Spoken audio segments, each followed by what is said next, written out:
All right, what's up guys? Another training session today. Gonna hit some power cleans. The original plan was to do a power clean and a jerk, but I just don't feel like doing jerks today, so I'm just gonna do the power cleans. Recently, I've only done powers, or mostly done powers for my Olympic lifts, so I haven't done a lot of full cleans, a lot of full snatches. I don't know if I'm just getting lazy. I guess today I just wanna save my legs because I'm gonna squat after the power cleans. I'm gonna hit a heavy single on squat, so yeah, first thing I'm gonna do is some power cleans. Gonna hit some triples, doubles, and singles. Probably just work up to a few heavy singles. And I'm gonna hit a heavy single on back squat, followed by a couple back off sets. Then some close grip bench. I think just 4 sets of 5 there. And then I'm gonna finish the day off with some deficit dead. So it's gonna be a pretty good day. It's a nice day out today, but I'm gonna stay in the garage. Not gonna do anything outside. I got the garage door open. I got Russ hanging with me. See if he'll respond. Russ. Asshole. Guess he doesn't want to respond today. But anyways, that's the plan. Let's get it. Anytime I'm feeling a little bit stiff, or if I don't do any jumping before an Olympic lift, I usually like to just start with some like muscle cleans, empty bar muscle cleans, empty bar high pulls, some full trap cleans, and then just gradually put some weight on the bar. So that's what I'm doing today.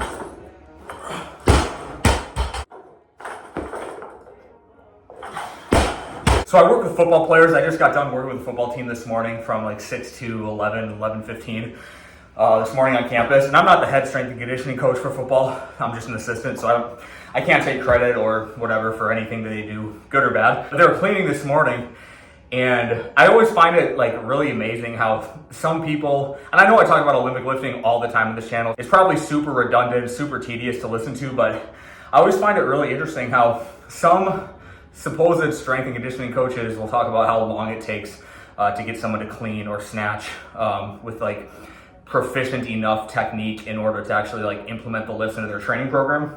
But anyways, I'm working with this kid who's a transfer. So he was playing in a Division III school, I don't know what school, and he transferred up to UND this off season. And this is like his 3rd day of training or 4th day of training. And so I'm helping with cleans, and he's told me he's never really been coached how to do them. And so I watched him, and he had like a few very obvious errors within his technique. Like one, the bar was too far away from him to start. His ass would shoot up off the floor right away, and then he wouldn't make any contact with the bar in his thighs. And so like, it was actually a really easy fix. Coaching the Olympic lifts is actually like a really easy thing to do if you just like make sure someone starts in the correct starting position. So the bar like right up to their shins, not too far away from them. And once you get them in the good starting position, then your first pull, pulling the bar from the floor basically right up to your kneecaps, is really easy. You just basically tell them to hold their starting position and extend the knees, keeping that bar close. If you just get them to do those 2 things, so many things get cleaned up within like their entire technique. Get them to start in the correct position, have them hold that starting position with their torso, shoulders out in front of the bar, just extend the knees as the bar rises up. And then you just tell them to like be patient, don't try to get vertical too early, and just be patient on when you want them to get vertical, and then that's when they're going to make good contact with the bar in their upper thigh. Like such a common mistake that people make that I've seen, like the kid today, he would start with the bar like way too far out in front of him. It's like, dude, just get the bar over the middle of your foot. You're gonna pull it back in there anyways. And then 2, what people will do is that they'll raise their shoulders, they'll try to get vertical too early before the bar crosses their knees. And then that's when you get this weird like space, too much space between the bar and your body, and you have this no contact rep. And then people like, you just kind of fix those things and things get cleaned up really easily.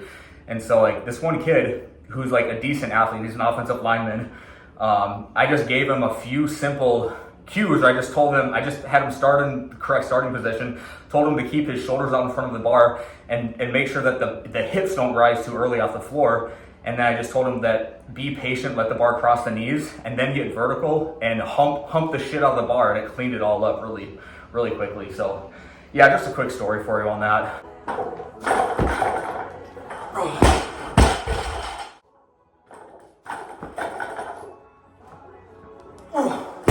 That story actually kind of reminds me of a video I made probably like a month or 6 weeks ago about how like cues are overrated. Like when I was younger, I would probably try to cue that kid, and I'd probably use the cue stay over the bar, referring to like keeping the shoulders out in front of the bar a little bit longer. But usually but sometimes when you try to cue something, instead of just directly tell them literally what you want them to do, it gets lost in translation. So like today I told the kid, hey, just keep your shoulders in front of the bar longer, keep your shoulders in front of the bar until the bar is higher than your knees, until the bar crosses your knees. And he was able to understand exactly what I was talking about, and he cleaned it up really quickly. But like, if I tried to cue him by using some sort of analogy, like sometimes that would work for some people, but usually if you're gonna try to use an analogy, it just gets lost in translation. That's kind of why I say like cueing is overrated. Just literally tell someone exactly what you want them to do. And then if they can't figure it out, then maybe try something else, try to cue them, try to use an analogy, but like that direct line of communication seems to work a little bit better, at least in my experience. That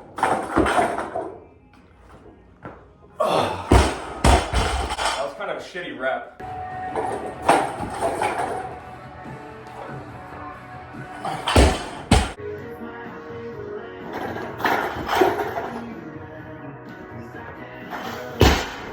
160 on the power cleans there for a few singles. Not as high as I wanted it to be, but that's all right. I'm saving my legs for the squats, I guess.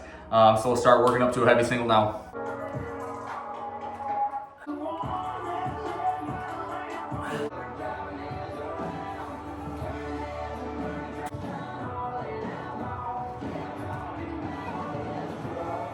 Feels heavy, don't know if it looks heavy.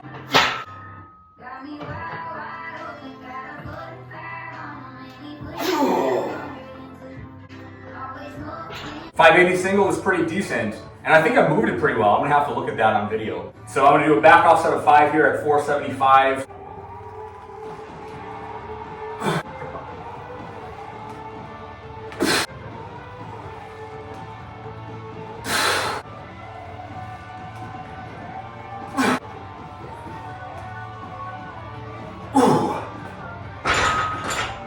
Okay, my last back off here, set of 7. My legs are pretty tired now. This might be a grinder. 455.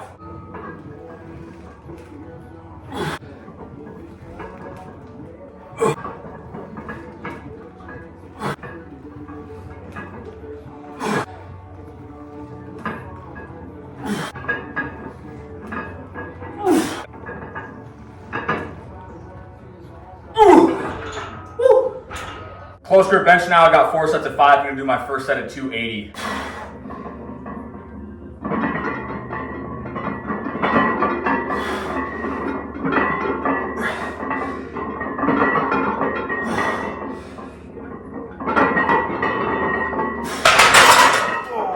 Decent set of 5 there. Sometimes I have to remind myself that like your average strength, that the average numbers you hit on a week-to-week or day-to-day session is definitely more important than like your peak numbers. I guess not definitely, but they are in a way more important than your absolute PRs. Because obviously when you reach a certain point, you're not gonna PR every week or every month or even every year.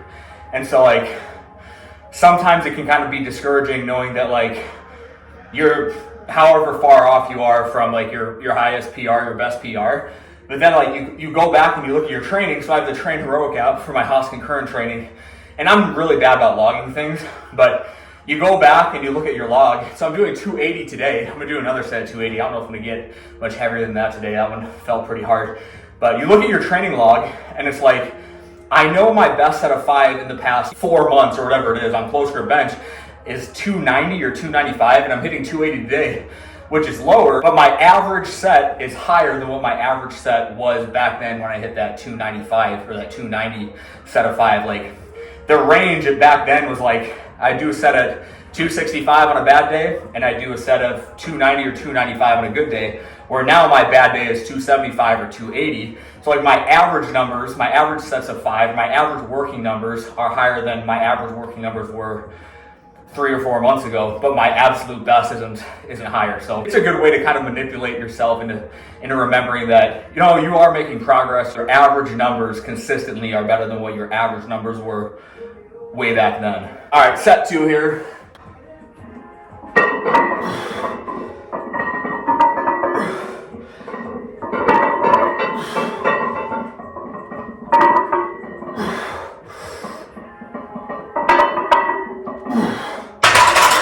Going back to the point I was making about cueing people to do things or like not cueing people to do things, just literally being direct with what you want someone to do when you're trying to teach them something.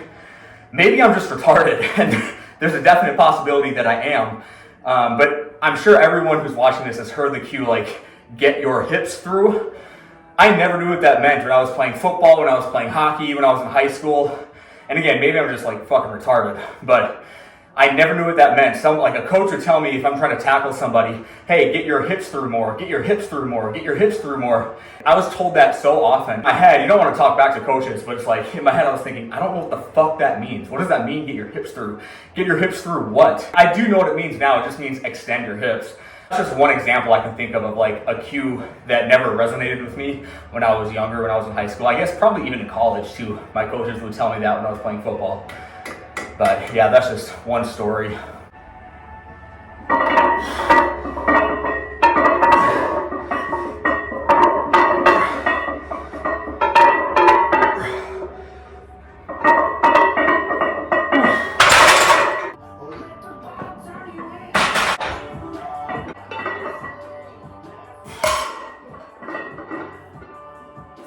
All right, the next thing I got is 3 sets of 4 of deficit deads. My legs are pretty tired. I got 455 on the bar, 3 sets of 4.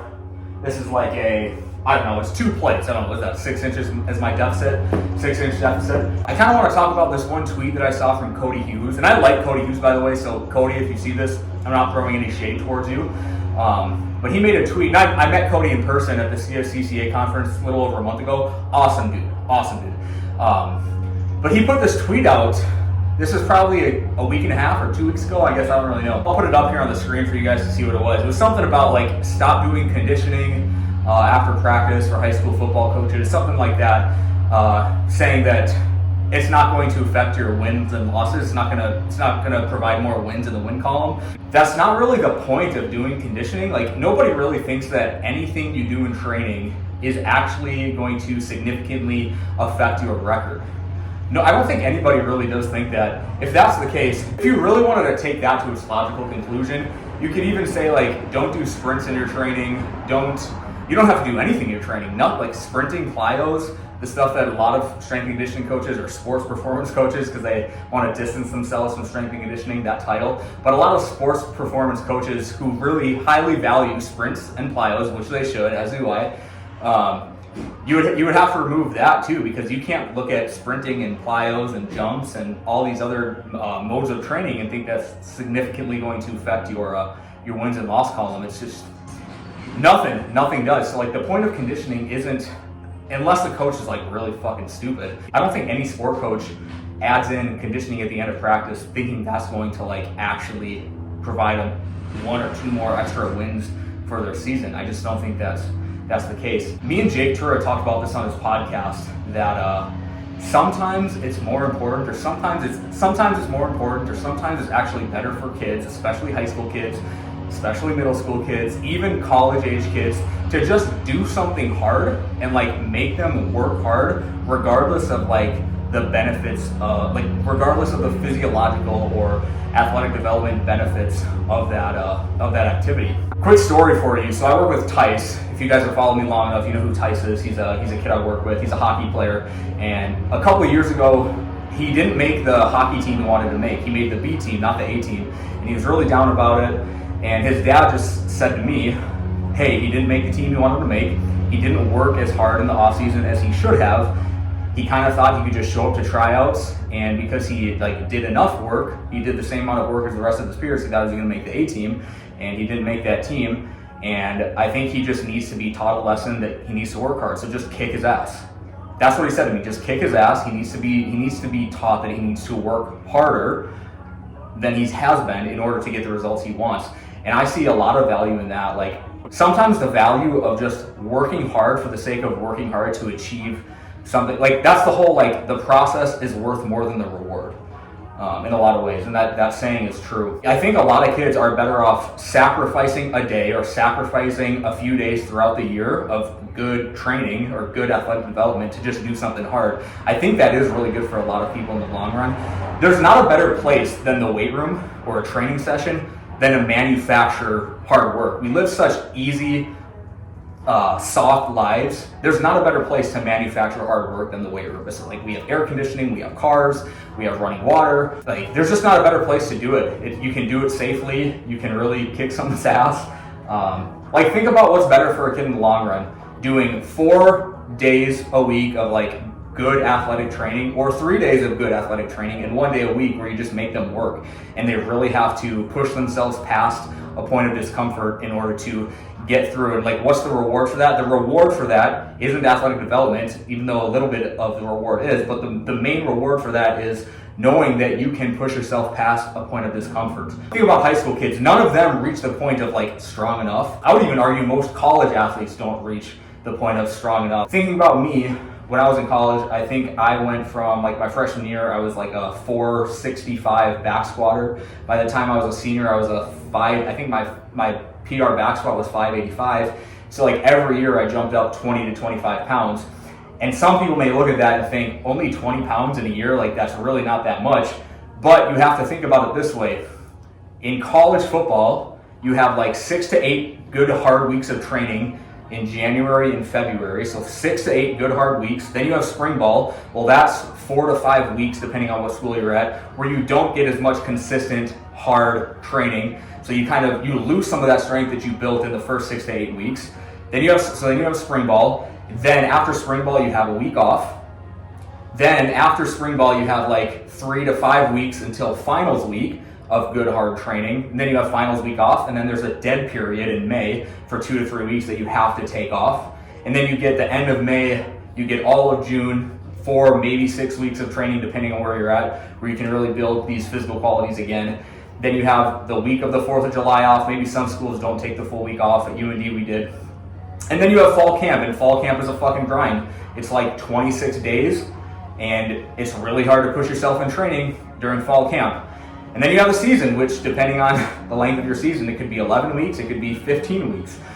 And then you have after season, you have like a week or 2 off, and then you get a little bit of training in before finals week in December. So you get so many breaks of training, and like the point of strong enough isn't a number. The point of strong enough is when you reach a point of the cost of gaining more strength is more than the resources and energy that you're able to put forth into the actual activity that you're training for. And so like, if I can gain 20 to 25 pounds, and I know I might be a little bit of an anomaly here genetically, but if you can gain 20 to 25 pounds on a squat or on whatever exercise in a year with never training consistently for more than 7 to 8 weeks, I feel like you're not strong enough.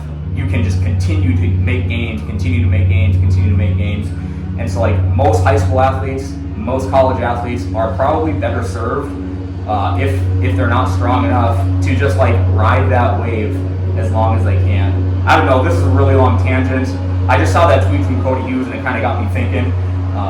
I probably wasn't very coherent through that entire thing, but I got to get my deficit deadlifts in. I got 3 sets of 4. Let's get it done.